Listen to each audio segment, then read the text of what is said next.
24-year-old Jaustina Santos was at the concert when the shooting happened. She's probably one of the people that was hoping for a fun night, and she joins us on the phone. Justina, first, we thank you for talking to us because I'm sure you were still shaken up. What can you tell us about what you saw and heard? Thank you for listening to what I have to say.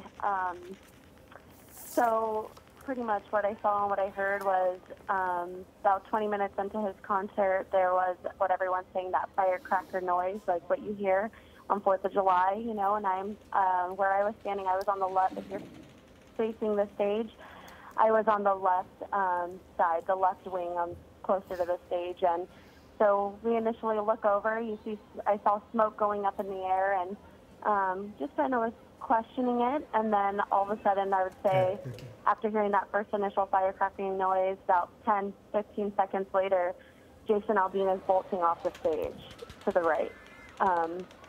And after he bolts off the stage, my boyfriend grabs me and says, "Let's go now." And we bolt all the way to the left, to the closest, I guess, exit we could find. By then, there's other people kind of getting a feel and understanding of what's going on, and so we then hopped 2 different fences, and we started running east. And Justina, you said at first you didn't think anything about it. You saw the smoke and thought maybe it was possibly part of the show, because we do know that he had some pyrotechnics. So how long did this gunfire last, in your opinion?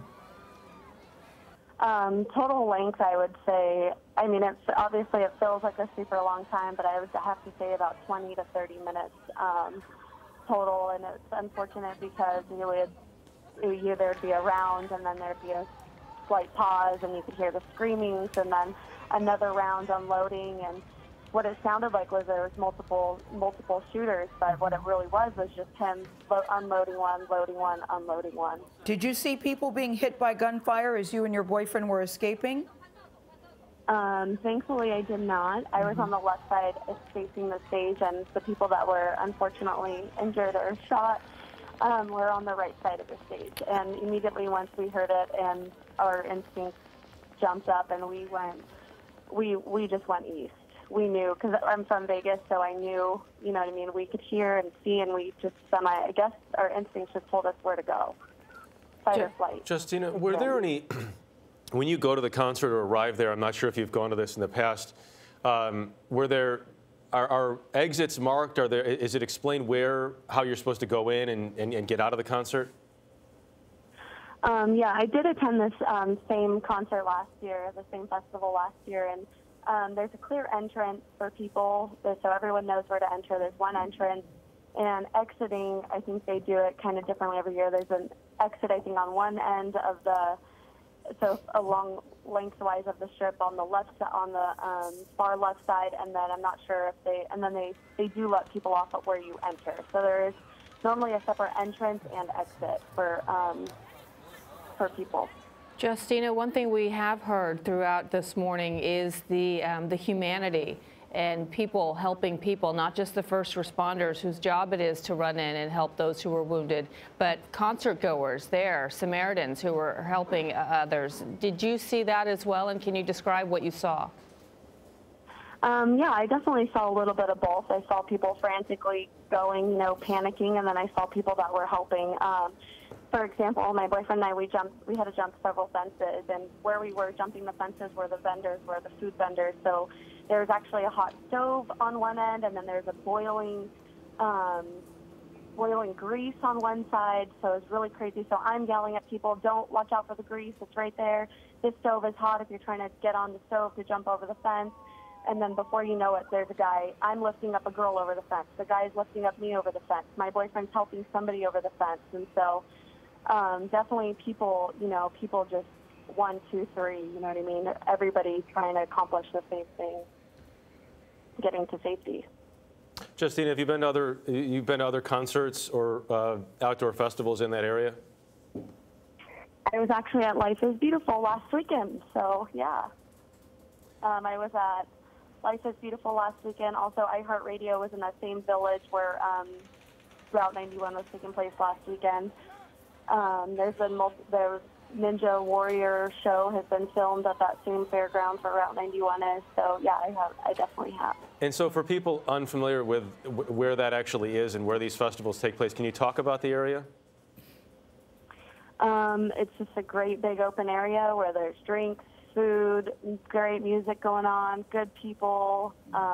You know, you just go and you look your best and you try and have fun and just have a great time. So it's wide and it's open, and there's different things, you know what I mean, blocking off certain areas or vendors or certain sections for people that are selling food.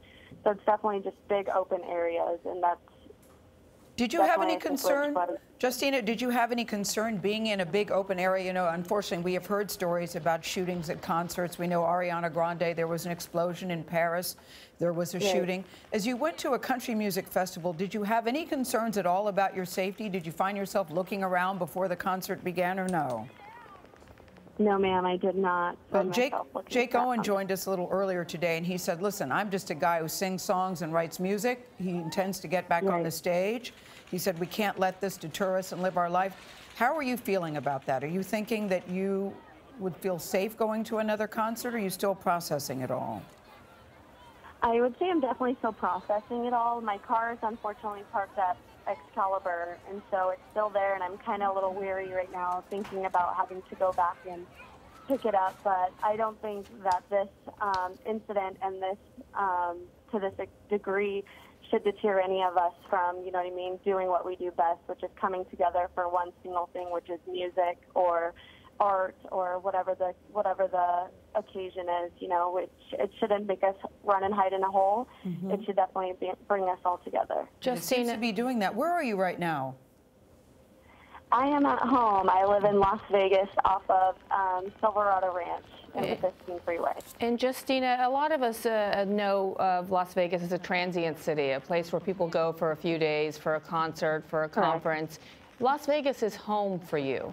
Talk about what this means for something like this to happen in your hometown, and how does this town, how does this city recover and heal and start the healing process? Obviously, this is just hours old.